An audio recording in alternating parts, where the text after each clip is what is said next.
All right, welcome back to the channel. Today's video, after pretty much getting the car back from the shop and putting about 50 test miles on it, I'm gonna take this thing on over a 1,000 mile road trip immediately.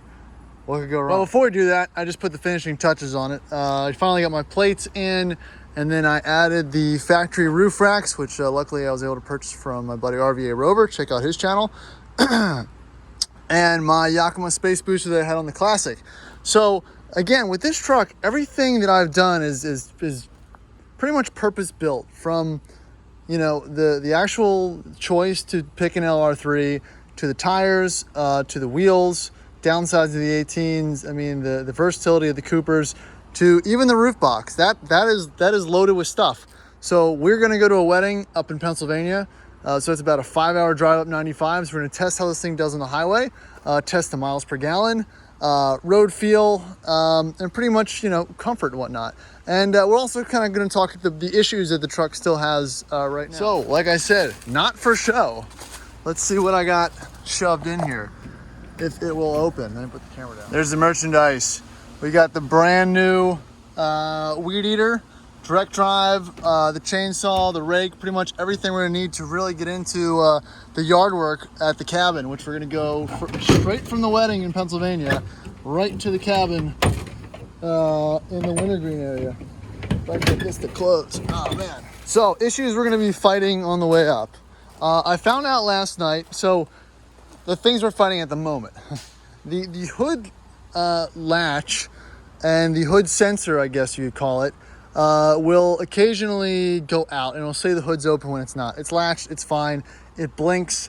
I think that switch needs to be replaced. It sets off the alarm sometimes when the car's stationary, so it's kind of a pain in the ass. Went off twice last night. So did some research, common problem, 5-minute fix, just have to order the part. Not a big deal. On the inside, as far as drivability is concerned, I still have the bad brake sensor on this right front.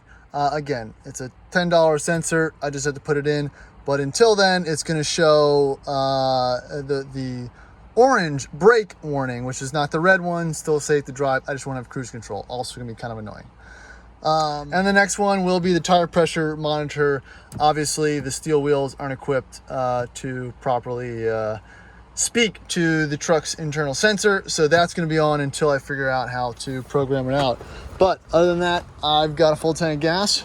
I've got it loaded up with all my crap, and we're gonna go from you know, countryside cruising to a little bit off-roading maybe in this video. I'm not sure how I'm gonna put it all together, but we're gonna take this thing for, like I said, the inaugural voyage, which I've done with many cars, and it's no better place than sitting in traffic riding up 95. So, you know, this thing's gonna spend 75% of its life on road, so it has to be good at it. And again, that's why I went with an LR3 over, you know, a similar Toyota product or something like that. So let's, we're gonna finish packing up and hit the road. All right, so back on the road on the LR3.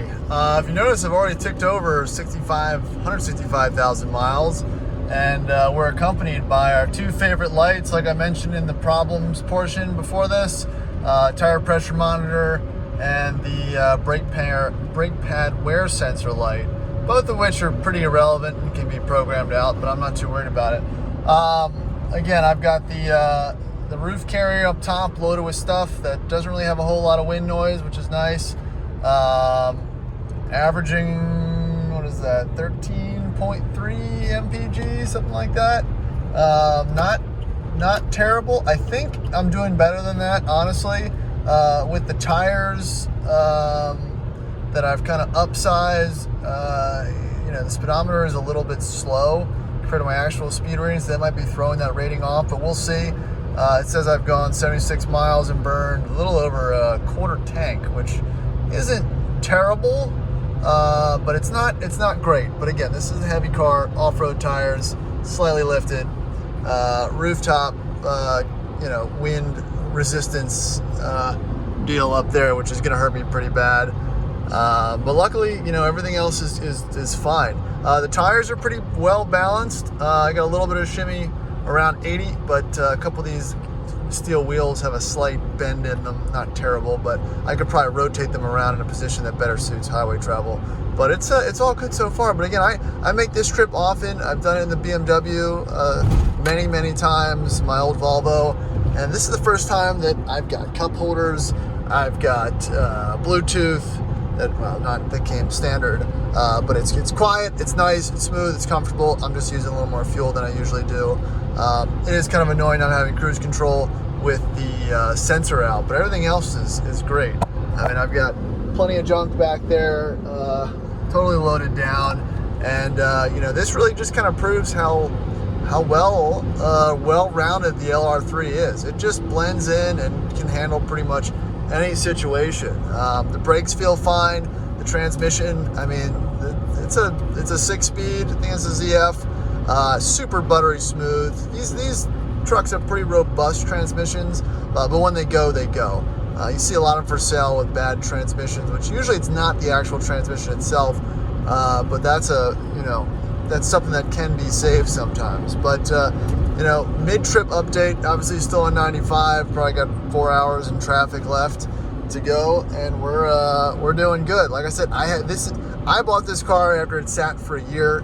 It wasn't in that great a condition. I immediately threw some money at it to kind of bring it up to speed, but this is the inaugural journey, so hopefully won't have any issues for the rest of the trip. So I'll check back in a little bit.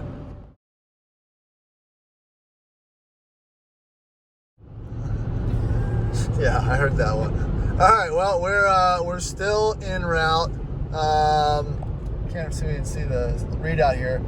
So miles per gallon, reading 14.5 with about a little more than a quarter tank left. So that's cruising between 75 and 85 on 95, which is pretty decent, honestly. I think it's better than the Land Cruiser, which was kind of all I was looking for, honestly. Got about 80 more miles left through Pennsylvania, and I think I can get there on the rest of this tank, to give you a little idea of where we're looking at mileage wise.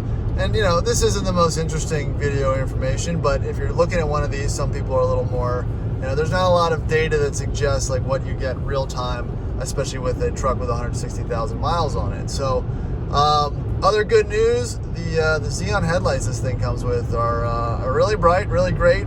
Again, not something I usually comment on, but I've driven enough trucks that have terrible headlights that once you experience something that just has a little more projection, you realize that it's way better than the alternative.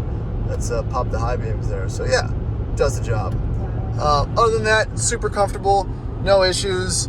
I'm still comfortable. These captain's chairs with the armrests are obviously great. Something the new Defender does not have. It does not have the right arm,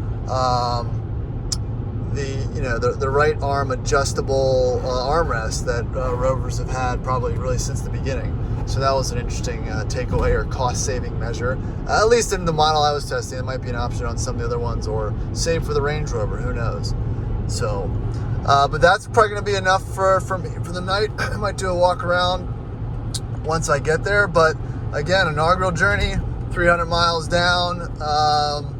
It's been great so far. It's just really amazing how practical a sub $4,000 truck can be. It's fun.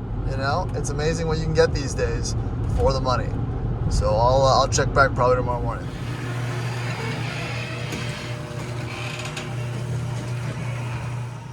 All right, morning. So we're just gonna do another quick check of the LR3 after its first road trip. I'm just gonna check all the fluids, look under the hood, old car stuff. Just make sure nothing's on fire, or completely empty, or leaking, or anything like that. Because it's the right thing to do.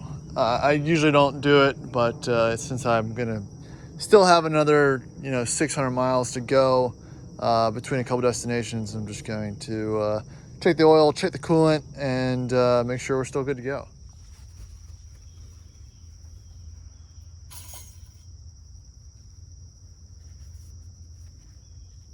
So I did have the oil changed. The oil should be fresh and it should be full.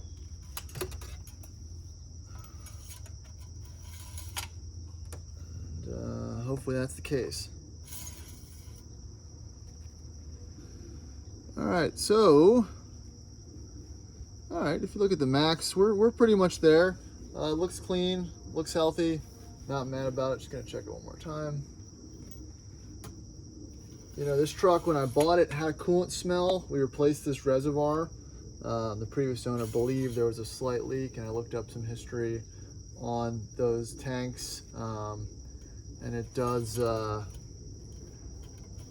and it wasn't visibly leaking or anything like that, but the level does look fine for the cold level. Doesn't look low or anything like that, so I'm happy. Again, no crazy noises or anything that I noticed. I should probably check this air filter at some time, but you know, everything else checked out well. AC was still good. Tires did great. You know, obviously a little bit of road noise, and I think there's a little bit of vibration in the front. I've got a slight bend there, but I don't think that will throw things off too much. I might just swap this tire or this wheel and put it on the back to see how that ends up. But as far as everything else was concerned, it did great. So passed the test. The shakedown was successful. Honestly, no complaints. I'll probably have to do let's feel this. Ooh, nice lip on there. I'll probably have to do brake rotors at some point. These trucks are heavy, and there's a nice little lip on there, so that's an easy job. So that'll probably be the first thing on the list in the next 1,000 miles or so. So that's it so far.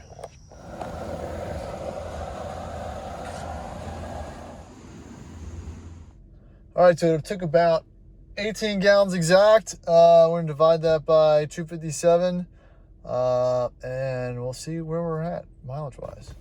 See how good it's, how accurate it is. And we got, it's exactly 14.4, 14.5. So that's actually not terrible. Obviously, I wasn't driving slow, and with the rooftop carrier and all the stuff I have in here, that's pretty respectable for such a big, heavy truck on meaty tires with the wind resistance of a shoebox. So again, for this again, the inaugural test here, not terrible on gas mileage.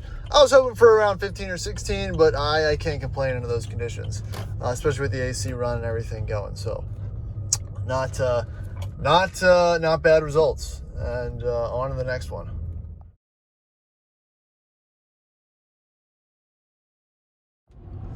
All right, so this will be the last chapter of this video.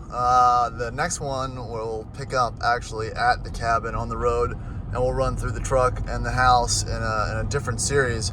But as far as this inaugural road trip's concerned, the LR3 absolutely killed it, I think.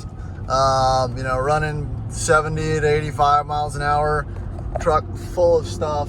I've got Andy's Ferrari wheels. We got a whole bed in the back there buried, and a bunch of tools and equipment on the roof. So, you know, it was smooth, it was quiet, at all speeds and all conditions, and I'm thoroughly impressed. It's just amazing how much car you can buy these days for, you know, if bought properly. And I'm pretty excited to see how the rest of this goes. So yeah, that's it. So again, if you're interested in buying a LR3, I'm probably going to make a slight buyer's guide or something about it as well, seeing how they are becoming you know, more inexpensive, and again, it's a lot of truck for the money. So that's my thoughts. Cindy? I think you said everything. It did a good job, no issues. Yeah, the car alarm didn't go off once. So that was the big issue on the first. Did you talk about that? No, I didn't talk about that. The car alarm issue? Nope. Well, the first night he brought it back, the car alarm went off like 4 times in the middle of the night. We just found out if we don't lock the car, it's fine. Yes. Well, that's a hood latch. So the hood latch sensor is faulty, and sometimes it goes on and off. So that'll trigger the locks, but that'll be a different video. So again, inaugural LR3 road trip video done. Probably 700 or 800 miles covered so far, no issues. So we're gonna sign off on this video and pick back up at the cabin, and we'll do some introductions and some off-road stuff. So thanks for watching. Remember to subscribe and like the video, and check out the rest of the channel. Thanks. Bye.